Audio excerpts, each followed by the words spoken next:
Hello student, you are warmly welcomed in academy for learner, जिसमें आज हम पढ़ेंगे मॉडल्स के बारे में और इनके जो यूज हैं। तो हम इसमें पढ़ेंगे कैन और कुड का यूज।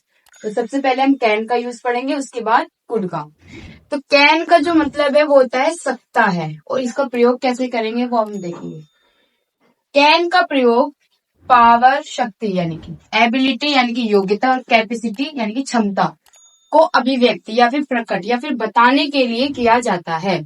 यानी कि जो कैन का प्रयोग है, जो आपकी पावर है, शक्ति है, एबिलिटी, योग्यता, कैपेसिटी को प्रेजेंट करने के लिए हम किसका प्रयोग करेंगे? यूज ऑफ कैन का प्रयोग करेंगे, जो कि आपका एक मॉडल है। तो कैन का प्रयोग इन सब चीजों के लिए किया जाता है। एंड ये इसका फर्स्ट पॉइंट। तो जैसे कि हमारा एग्जाम्पल है, वह तेज दौड़ सकता है। वह क्या कर सकता है? तेज दौड़ सकता है। और जो तेज दौड़ने की उसकी क्या है? पावर है या फिर उसकी योग्यता है, क्षमता है। तो क्या बनाएंगे हम? पहले हम सब्जेक्ट यानी कि जो हमारा ही है उसको लेंगे। फिर हमारा ये हेल्पिंग वर्ब कैन, ठीक है। एंड उसके बाद रन जो आपका मेन वर्ब है, उसके बाद आपका ऑब्जेक्ट। तो हम जब भी आपके मोडाल्स वाले सेंटेंस बनाएंगे, उसमें जो हमारा सब्जेक्ट है वो चाहे आपका फर्स्ट पर्सन हो, थर्ड पर्सन हो, सेकंड पर्सन हो, उसके अकॉर्डिंग आपके हेल्पिंग वर्ब में कोई भी चेंज या बदलाव नहीं आएगा।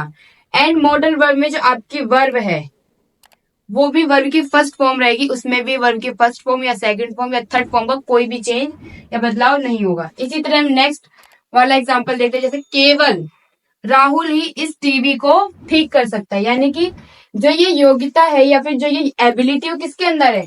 केवल राहुल के अंदर है। तो हम कैसे बनाएंगे? Only Rahul can repair this television. ये जो कैपेसिटी बता रहा है वो किसकी बता रहा है? राहुल की। और जो राहुल की बता रहा है, तो इसलिए हमने कैन का प्रयोग मॉडल वर्ब के रूप में किया है। और कैन का प्रयोग करने के लिए यानी कि इसकी क्षमता बताने के लिए हमने किसका प्रयोग किया है? कैन का प्रयोग। तो आपने वो फर्स्ट पॉइंट नोट कर लिया होगा। अब हम कैन का ही सेकंड पॉइंट पढ़ेंगे, ठीक है। तो स्टार्ट करते हैं।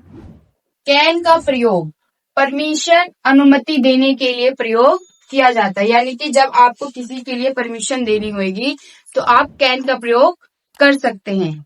जैसे कि तुम जा सकते हो, तुम आ सकते हो, तुम ये ले सकते हो। किसी भी चीज की परमिशन, अनुमति के लिए या किसी भी चीज को आप परमिट करने के लिए आप किसका प्रयोग करोगे? कैन का। एग्जाम्पल, तुम जा सकते हो, तुम क्या लिखेंगे? You can go. तुम जा सकते हो, तुम अंदर आ सकते हो, यू कैन कम इनसाइड। यानी कि इसमें हम परमिशन दे रहे हैं। जिसमें हम परमिशन देंगे उसमें कैन, यानी कि कैन आपका मॉडल वर्ब किसका प्रयोग होगा? कैन का। तो अब हम पढ़ेंगे कैन का थर्ड रूल। कैन का प्रयोग कहाँ होता है देखते हैं। कैन का प्रयोग दोस्ताना निवेदन के लिए प्रश्नात्मक यानी कि इंटेरोगेटिव सेंटेंस वाक्यों में किया जाता है। यानी कि इंटेरोगेटिव सेंटेंस में जब आप फ्रेंडशिप में बात कर रहे हो, जैसे कि आप अपनी क्लास में हो और आप कहो क्या मैं तुम्हारा पेन ले सकता हूँ या मैं तुम्हारा पेन यूज कर सकता हूँ, तो क्या बोलो? Can I use your pen. इसी तरह जब हम फ्रेंडशिप में कोई चीज, किसी चीज की रिक्वेस्ट करते हैं, हम किसका प्रयोग करेंगे? कैन का। जैसे कि एग्जाम्पल है, क्या मैं आपका कलम प्रयोग कर सकता हूँ? Can I use your pen.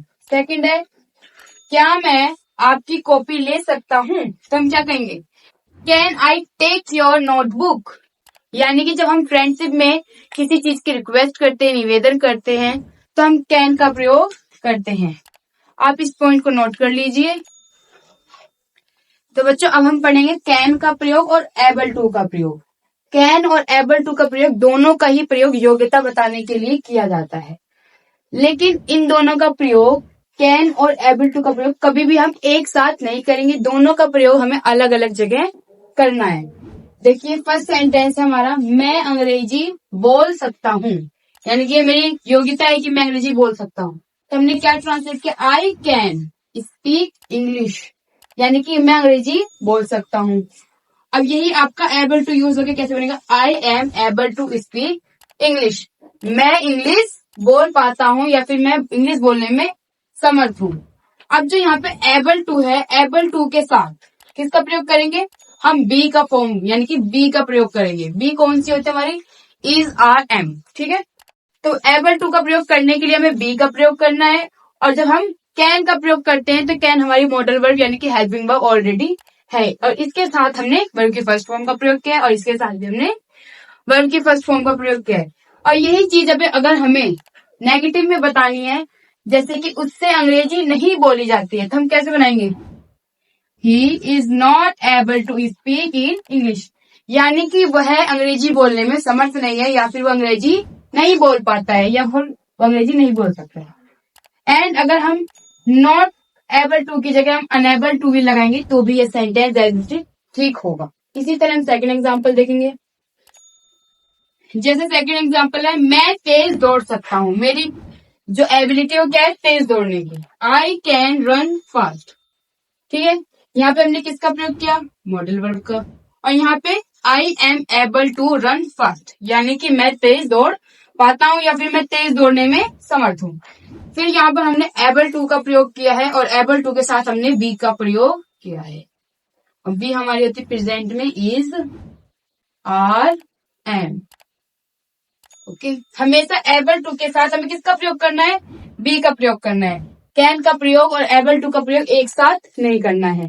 और ये नेगेटिव में मैं तेज नहीं दौड़ पाता हूँ, तो I am not able to run fast, या फिर I am unable to run fast.